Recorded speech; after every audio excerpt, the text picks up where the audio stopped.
नमस्कार विद्यार्थी मित्रांनो, आपला आजचा सायन्स फर्स्टचा पिरियड आहे 9वीचा. द सेकंड चॅप्टर आपलं सुरू आहे work and energy. In the last lecture we have prove the formula for kinetic energy. If you confuse then the formula for kinetic energy is equal to 1/2 mv². What is m?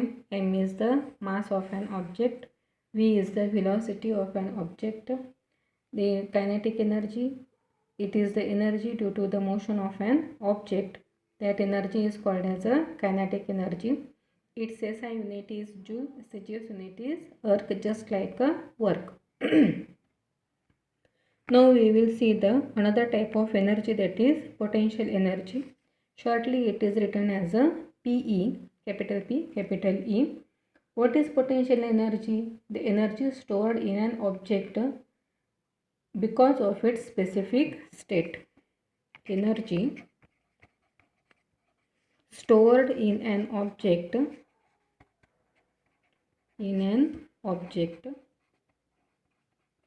because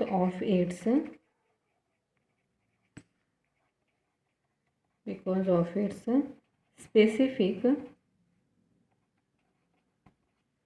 specific state or position.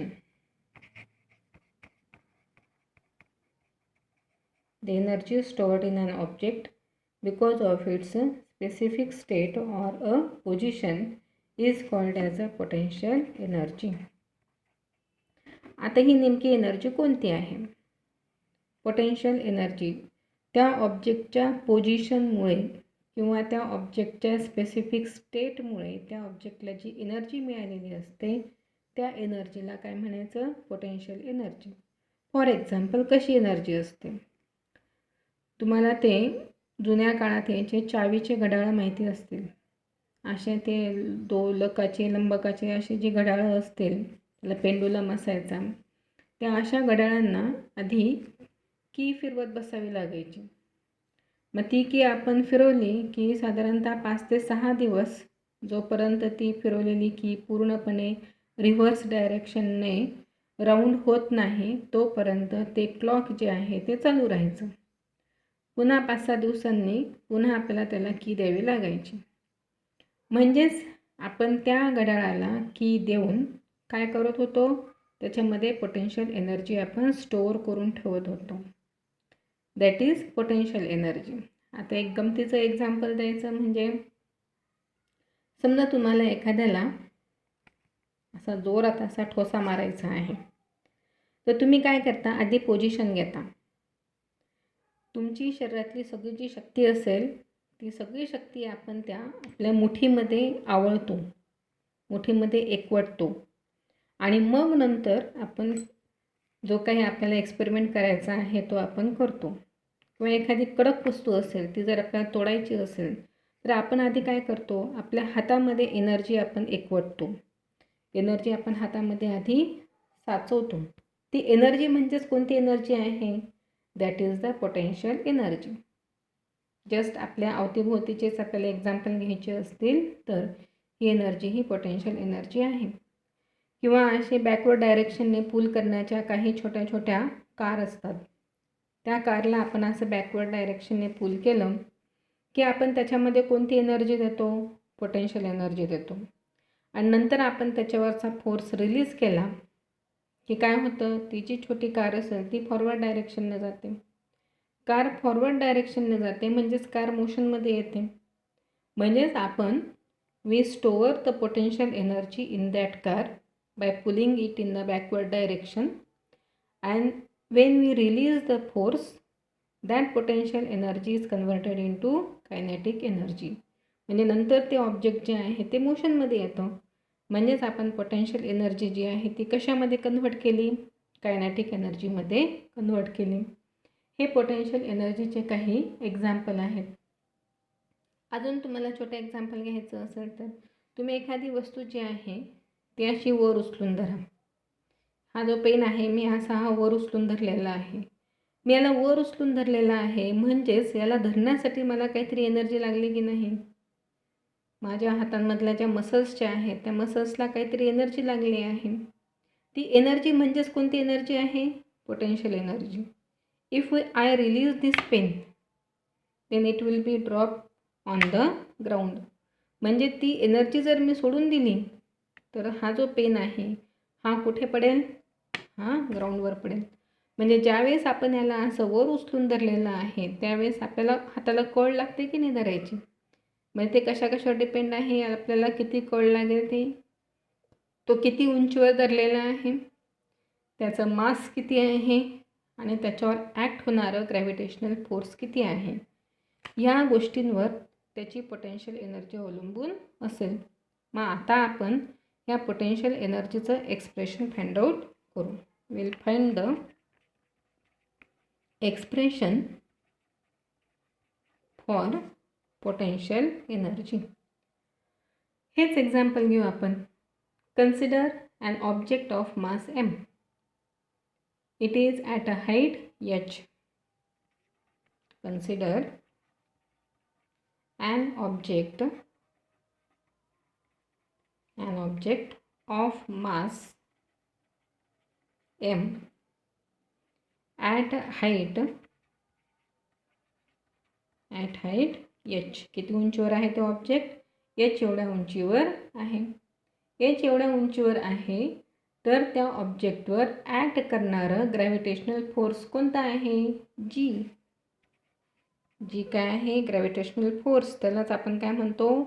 Acceleration. Acceleration due to gravity म्हणजेच gravitational force. Weight of the object. त्या ऑब्जेक्टचं weight म्हणजेच त्याच्यावर किती force act होईल. Force acting on the object. Force acting on the object is equal to काय असेल? तुम्हाला ही वस्तू अशी वर तोलून धरावी लागते आहे. म्हणजेच ही कशावर अवलंबून असणार आहे? त्या ऑब्जेक्टचं मास किती आहे आणि त्याच्यावर ॲक्ट होणारा ग्रॅव्हिटेशनल फोर्स किती आहे त्याच्यावर ते अवलंबून असेल. म्हणजेच force acting on the object is equal to mass into त्याच्यामध्ये असलेलं ग्रॅव्हिटेशनल फोर्स. हे लक्षात ठेवा. हे तुम्हाला येईल नंतर लक्षात येईल, सांगते मी. आता ते ऑब्जेक्ट जर आपण वर तोलून धरत आहोत तर काहीतरी वर्क डन होईल की नाही? त्या ऑब्जेक्टला आपण स्थिर ठेवलेलं आहे, काहीतरी वर्क डन होईल. मग ते किती आहे वर्क डन? तुम्ही म्हणाल की वर्क ते स्थिर आहे मग ते डिस्प्लेसमेंट होणार नाही. पण नाही. ग्राउंड लेव्हलपासून आपण ते ऑब्जेक्ट किती उंचीवर आणलं? h एवढ्या हाईटवर आणलं. म्हणजेच त्याचं डिस्प्लेसमेंट झालं की नाही? त्याचं जर डिस्प्लेसमेंट जर झालेलं आहे तर काहीतरी वर्क डन होईल की नाही? Work done is equal to, नेहमीचा फॉर्म्युला काय आपला? Force into displacement. Force into displacement. आता फोर्सचा फॉर्म्युला तुम्हाला माहिती आहे. फोर्स म्हणजे काय? Mass into acceleration. डिस्प्लेसमेंट म्हणजे काय? आपण किती उंचीवर ते ऑब्जेक्ट नेलं. म्हणजेच इथं डिस्प्लेसमेंट म्हणजे काय येणार आहे? हाईट येणार आहे. आता मास तर काही चेंज होत नाही, मास कॉन्स्टंट आहे. ए म्हणजे काय? ॲक्सलरेशन. पण इथे ॲक्ट होणारा ॲक्सलरेशन कोणता आहे? अर्थमुळे झालेलं ॲक्सलरेशन. म्हणजे एच्या ऐवजी आपण काय पुट करू शकतो? जी. आणि हाईट किती आहे ऑब्जेक्टची? एच एवढी आहे. म्हणजेच काय मिळालं आपल्याला? mgh हे आपल्याला मिळालं. कशाचा फॉर्म्युला मिळाला हा? वर्कचा. वर्क म्हणजेच काय आहे? पोटेन्शियल एनर्जी आहे. Amount of potential energy stored in the object is equal to, therefore potential energy stored in the object potential energy is equal to काय मिळाला formula? mg into h. m म्हणजे काय? मास. g म्हणजे acceleration due to gravity आणि h म्हणजे height. This is the formula for potential energy. Okay, did you get it? Now it is also a potential energy. It is a type of energy, hence it SI unit. नेहमीप्रमाणेच काय असणार आहे? Joule. CGS unit